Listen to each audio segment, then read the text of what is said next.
நீங்க இப்போ ஒரு மொபைல் போன் வாங்க போறீங்கன்னு வச்சுப்போம். என்ன பண்ணுவீங்க? அதோட ரேம் எவ்வளோ, கேமரா குவாலிட்டி என்ன, பேட்டரி நிக்குமான்னு எல்லாத்தையும் செக் பண்ணுவீங்கல்ல. ஆனா நம்ம வாழ்க்கையையே தீர்மானிக்க போற ஒரு தலைவரை தேர்ந்தெடுக்கும் போது மட்டும் ஏன் நம்ம இவ்வளவு யோசிக்கிறது இல்ல? உண்மைய சொல்லட்டுமா, நீங்க ஓட்டு போடுறது உங்களோட சுயமான முடிவுன்னு நீங்க நினைச்சிட்டு இருக்கீங்க.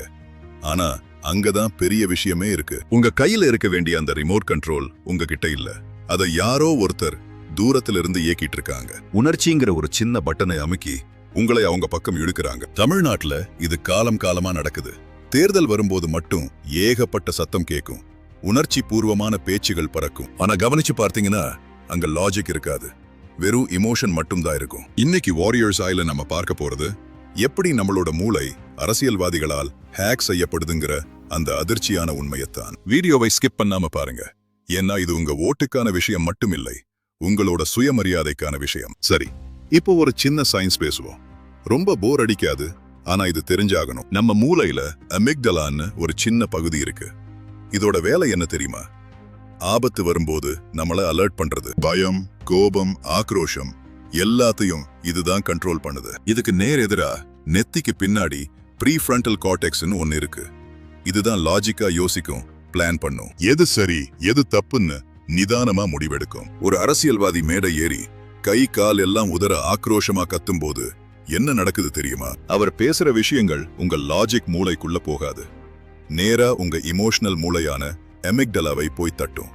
நாமெல்லாம் ஒரு ரத்தம், நம்ம பண்பாடு அழிய போகுது, நம்ம மதம் அழிய போகுது, நம்ம மொழி அழிய போகுது, இவங்க வந்தா நம்மளை காலி பண்ணிருவாங்க அப்படின்னு அவர் சொல்லும்போது உங்க மூளை சர்வைவல் மோடுக்கு போயிடும். அதாவது ஒரு புலி உங்களை துரத்தும் போது நீங்க நின்னு யோசிப்பீங்களா இல்ல ஓடுவீங்களா? அந்த ஓடுற வேகத்தை தான் ஓட்டு பெட்டியிலையும் அவங்க எதிர்பார்க்கறாங்க. நீங்க கோபமா இருக்கும்போது எடுக்கிற எந்த முடிவும் சரியா இருக்காதுன்னு உங்களுக்கே தெரியும்.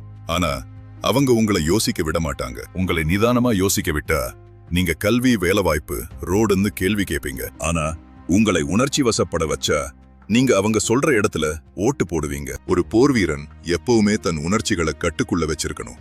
நீங்க ஒரு வாரியரா இருந்தா அந்த மேடை பேச்ச கேட்டு கைத்தட்ட மாட்டீங்க, அதுக்கு பின்னாடி இருக்கிற சைக்காலஜியை பார்த்து சிரிப்பீங்க. அடுத்ததா ட்ரைபல் ட்ராப், இந்த ஐடென்டிட்டி பாலிடிக்ஸ், அதாவது ஜாதி, மதம், மொழி, இந்த அடையாளங்களை வச்சு பிரிக்கிறது. இது ஏதோ நேத்து இன்னைக்கு ஆரம்பிச்சது இல்லைங்க, பல 100 வருஷமா இது இருக்கு. மனுஷங்க நாம எப்பவுமே ஒரு குரூப்பா இருக்கத்தான் ஆசைப்படுவோம். இது நம்மளோட இயற்கையான குணம். ஆனா இதையெல்லாம் ஒரு ஆயுதமா அவங்க மாத்துறாங்க பாருங்க, அங்கதான் அவங்க ஜெயிக்கிறாங்க.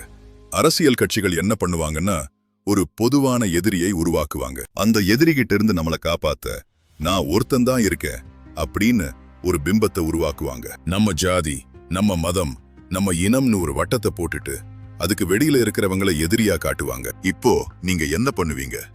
அந்த வேட்பாளர் போன 5 வருஷமா நம்ம தொகுதிக்கு என்ன பண்ணாரு, தண்ணி வருதா, தெருவிளக்கு எரியுதா, இதையெல்லாம் சுத்தமா மறந்துடுவீங்க. சரி, இவர் நல்லவரா கெட்டவரான்னு அப்புறம் பாப்போம், முதல்ல நம்ம குரூப்பை காப்பாத்திக்க இவருக்கு ஓட்டு போடுவோம்னு முடிவெடுப்பீங்க. இங்கதான் நாம ஏமாந்து போறோம். உங்க பெருமை எதுவோ அதையே அவங்க உங்களுக்கு எதிரா பயன்படுத்துறாங்க. உங்களை ஒரு வட்டத்துக்குள்ள அடைச்சு வச்சாதான் அவங்களுக்கு லாபம். ஒரு வாரியர் ஒருபோதும் தன் அடையாளத்தை ஒரு பலவீனமா மாட்டிக்க மாட்டான். உங்களோட அடையாளத்தை மதிக்கிற அதே நேரத்துல அதை வச்சு உங்களை யாராவது மூளைச்சலவை பண்றாங்களான்னு பார்க்கிற அந்த புத்திசாலித்தனம் நமக்கு வேணும். புரியுதா நான் சொல்றது? இன்னொரு முக்கியமான விஷயம், பிம்பிசம் அல்லது இந்த பிம்ப அரசியல். நம்ம ஊர்ல சினிமாவை விட அரசியல்ல தான் ஹீரோ வர்ஷிப் ரொம்ப அதிகம். நாம எப்பவுமே ஒரு ரட்சகன் அல்லது சேவியர் வருவார்னு காத்துட்டு இருக்கோம். சினிமால ஒரு ஹீரோ வந்து ஒட்டுமொத்த பிரச்சனைய ஒரே பாட்டுல தீர்க்கிற மாதிரி ஒரு தலைவர் வந்து நம்ம கஷ்டத்தை எல்லாம் போக்கிடுவார்னு நம்புறோம். ஆனா யதார்த்தம் என்ன தெரியுமா? அரசியல்வாதிங்கிறது ஒரு மேஜிக் பண்ற மந்திரவாதி கிடையாது. அவர் ஒரு மேனேஜர். நம்மளோட வரி பணத்தை வாங்கி அதை சரியா மக்களுக்காக செலவு பண்ண நாம நியமிக்கிற ஒரு ஆள். ஆனா நாம அவரை ஒரு கடவுளா மாத்த பாக்குறோம். ஒருத்தரை நீங்க கடவுளா பார்த்தீங்கன்னா அவர் தப்பு பண்ணாலும் உங்க கண்ணுக்கு தெரியாது. அவர் போடுற திட்டத்தை விட அவர் போடுற சட்டைக்கும் அவர் பேசுற ஸ்டைலுக்கும் முக்கியத்துவம் கொடுக்க ஆரம்பிச்சிருவோம். அவர் வந்தா எல்லாம் மாறிடும்னு குருட்டுத்தனமா நம்புறதை விட அவர் வந்தா என்னென்ன திட்டங்களை எப்படி செய்வாரு, அதுக்கு அவர்கிட்ட என்ன ப்ளூ பிரிண்ட் இருக்குன்னு கேட்கிற அந்த தெளிவுதான் நமக்கு வேணும். தலைவரை தேர்ந்தெடுக்கும் போது மட்டும் கொஞ்சம் நிதானமா ஒரு கம்பெனிக்கு இன்டர்வியூ எடுக்கிற மாதிரி யோசிங்க. இதுவரைக்கும் நாம பார்த்ததெல்லாம் வெளிப்புற காரணங்கள். ஆனா இதையெல்லாம் விட ஒரு பயங்கரமான காரணம் நம்ம உள்ளேயே இருக்கு. அதுதான் விஷன் கேப். அதாவது நமக்குன்னு ஒரு தொலைநோக்கு பார்வை இல்லாதது. அத பத்தி பேசுறதுக்கு முன்னாடி நீங்க என்னைக்காவது உணர்ச்சி வசப்பட்டு தப்பான முடிவு எடுத்திருக்கீங்களா? கமெண்ட்ல சொல்லுங்க, பேசி தீர்ப்பு. இதுவரைக்கும் மூளை எப்படி ஹேக் செய்யப்படுதுன்னு பார்த்தோம்ல. இப்போ அந்த ஹேக்கிங் எப்படி நடக்குதுன்னு பார்ப்போம். முன்னாடி எல்லாம் அரசியல்வாதிகள் மேடை போட்டு பேசுவாங்க, நாம போய் கேட்போம். ஆனா இப்போ அப்படி இல்ல. நீங்க சாப்பிடும்போது, தூங்கும்போது, ஏன் பாத்ரூம்ல இருக்கும்போது கூட உங்க போன் மூலமா அவங்க உங்க மூளைக்குள்ள வந்துட்டே இருக்காங்க. இதை செய்யறதுக்கு அவங்க ஒரு பெரிய டிஜிட்டல் ஆர்மியே வச்சிருக்காங்க. கவனிச்சு பார்த்திருக்கீங்களா? திடீர்னு ஒரு நியூஸ் சேனல்ல ஒரு விவாதம் நடக்கும். அதுல ஒருத்தர் ரொம்ப ஆக்ரோஷமா ஒரு தரப்புக்கு ஆதரவா பேசுவாரு. அவர் உண்மையாவே நடுநிலையா பேசுறாருன்னு நீங்க நினைப்பீங்க. ஆனா அது ஒரு திட்டமிடப்பட்ட ஸ்கிரிப்ட். அதே மாதிரி உங்களுக்கு பிடிச்ச சோசியல் மீடியா இன்ஃப்ளூயன்சர்ஸ், அவங்க திடீர்னு ஒரு அரசியல் கருத்து சொல்லுவாங்க. நான் அரசியலுக்கு அப்பாற்பட்டவன், ஆனா இந்த தலைவர் பண்றது எனக்கு பிடிச்சிருக்குன்னு ஆரம்பிப்பாங்க. இதுக்கு பேரு தான் சப்லிமினல் மெசேஜிங். அதாவது உங்களுக்கு தெரியாமலேயே உங்க ஆழ் மனசுல ஒரு கருத்தை விதைக்கிறது. இப்போதெல்லாம் ஒரு பொய்யை 100 தடவை சொன்னா அது உண்மையாயிடுங்கிறத விட 100 பேர் மூலமா சொல்ல வச்சா அது உண்மையாயிடும்னு அவங்க நம்புறாங்க. வாட்ஸ்அப்ல வர ஃபார்வர்ட் மெசேஜ்ல இருந்து யூடியூப்ல வர ரோஸ்ட் வீடியோ வரைக்கும் எல்லாமே உங்களை ஒரு குறிப்பிட்ட திசையில யோசிக்க வைக்கிறதுக்கான டூல்ஸ் தான். ஒரு வாரியரா நீங்க இதை கவனிக்கணும். ஒரு வீடியோவை பார்க்கும்போது அது உங்களுக்கு தகவலை தருதா, இல்ல உங்க உணர்ச்சியை தூண்டிவிட்டு உங்களை ஒரு பக்கமா சாய்க்க பார்க்குதா? இந்த தெளிவு இல்லைன்னா நீங்க வெறும் ஒரு டேட்டா மட்டும்தான் அவங்களுக்கு. இப்போ இந்த வீடியோவோட மிக முக்கியமான பகுதிக்கு வருவோம். நாம ஏன் உணர்ச்சி வசப்பு ஓட்டு போடுறோம்? ஏன்னா நம்ம கிட்ட ஒரு தெளிவான ப்ளூ பிரிண்ட் இல்ல. நாட்டுல இருக்கிற மிகப்பெரிய பிரச்சனை இதுதான், விஷன் கேப். உங்ககிட்ட ஒரு கேள்வி கேட்கிறேன், உண்மையா பதில் சொல்லுங்க. அடுத்த 10 வருஷத்துல உங்க குடும்பம் எந்த நிலைமையில இருக்கணும்னு நீங்க ஏதாவது எழுதி வச்சிருக்கீங்களா? உங்க வருமானம் எப்படி இருக்கணும், உங்க பசங்க என்ன படிக்கணும்னு ஒரு 20 வருஷ பிளான் உங்ககிட்ட இருக்கா? நிறைய பேர்கிட்ட இல்லைங்கிறது தான் கசப்பான உண்மை. நாம இன்னைக்கு பொழப்பு ஓடுனா போதும்னு சர்வைவல் மோட்லயே இருக்கிறோம்.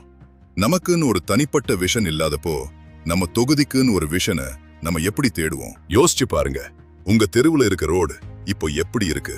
இது 5 வருஷம் கழிச்சு எப்படி இருக்கணும்? உங்க ஊர்ல இருக்கிற அரசு பள்ளிக்கூடம் அடுத்த 10 வருஷத்துல ஒரு இன்டர்நேஷனல் ஸ்டாண்டர்டுக்கு மாறணும்னு நீங்க என்னைக்காவது யோசிச்சிருக்கீங்களா? நமக்கு அந்த தொலைநோக்கு பார்வை இல்லாததால் தான் அரசியல்வாதிகள் கொடுக்கிற இலவசங்கள் நமக்கு பெருசா தெரியுது.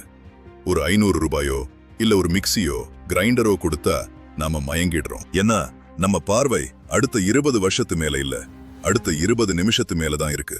நீங்க உங்க வாழ்க்கையை திட்டமிடலன்னா மத்தவங்க அவங்க லாபத்துக்காக உங்களை திட்டமிடுவாங்க. இதுதான் உலக நீதி. இன்னொரு யதார்த்தத்தை சொல்லட்டுமா? நம்மள எத்தனை பேருக்கு நம்ம தொகுதியோட வேட்பாளர் யாரு, அவரோட பின்னணி என்னன்னு தெரியும்? நிறைய பேருக்கு கட்சி சின்னம் மட்டும்தான் தெரியும். அந்த வேட்பாளர் ஒரு ரவுடியா இல்ல ஒரு படிச்சவரா, அவர் மேல என்னென்ன கேஸ் இருக்குன்னு நம்ம பார்க்கறதே இல்ல. ஏன்னா நாம தொகுதியை பார்க்காம தலைவரை பார்க்கிறோம். ஆனா உண்மை என்னன்னா, அந்த தலைவர் உங்க ஊர்ல இருக்கிற சாக்கடைய சரி பண்ண போறதில்ல. உங்க ஊர் எம்எல்ஏ தான் அதை செய்யணும். நம்ம தொகுதியோட தேவைகளை பட்டியலிட தவறிடுறோம். நம்ம ஊருக்கு ஒரு தொழிற்சாலை வேணும், அதன் மூலமா நம்ம ஊர் இளைஞர்களுக்கு வேலை கிடைக்கணும். விவசாயிகளுக்கு ஒரு குளிர்பதன கிடங்கு வேணும். யார் ஒருத்தர் இந்த 20 வருஷ பிளான நம்ம கிட்ட சொல்றாரோ அவருக்கு தான் நம்ம ஓட்டு இருக்கணும். ஆனா நம்ம என்ன பண்றோம்? அவரு நம்ம ஜாதிக்காரரு, அவரு சூப்பரா பேசுறாருன்னு சொல்லி ஓட்டு போடுறோம். இது எப்படி இருக்குன்னா, ஒரு கம்பெனில வேலைக்கு ஆள் எடுக்கும் போது அவரோட திறமைய பார்க்காம அவர் நல்லா டான்ஸ் ஆடுறாருன்னு சொல்லி வேலைக்கு எடுக்கிற மாதிரி தான். அப்புறம் அந்த கம்பெனி நஷ்டமானா நாம யாரை குறை சொல்ல முடியும்? அப்போ இதுக்கு என்னதான் தீர்வு? எதிர்காலத்துல ஒரு வாரியர் எப்படி ஓட்டு போடணும்? ரொம்ப சிம்பிள். இனிமே ஒருத்தரோட பேச்ச கேட்டு ஓட்டு போடாதீங்க, அவரோட பாலிசிய பார்த்து ஓட்டு போடுங்க. முதல்ல உங்களுக்காகவும் உங்க குடும்பத்துக்காகவும் ஒரு 20 வருஷ வளர்ச்சிய திட்டமிடுங்க. நீங்க வளரணும்னா உங்க ஊர் எப்படி இருக்கணும்னு யோசிங்க.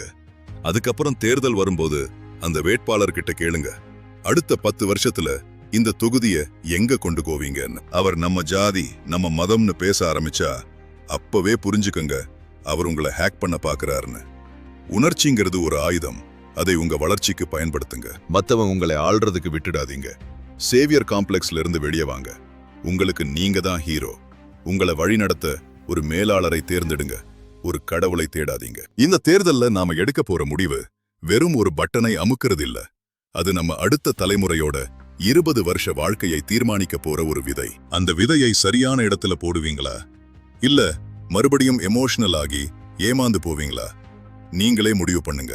இந்த வீடியோ உங்களுக்கு ஒரு புதிய பார்வையை தந்திருக்கும்னு நம்புறேன். இதுல நான் சொன்ன விஷயங்கள்ல உங்களுக்கு ஏதாவது மாற்று கருத்து இருந்தாலோ கமெண்ட்ல சொல்லுங்க. நாம ஒரு ஆரோக்கியமான விவாதத்தை நடத்துவோம்.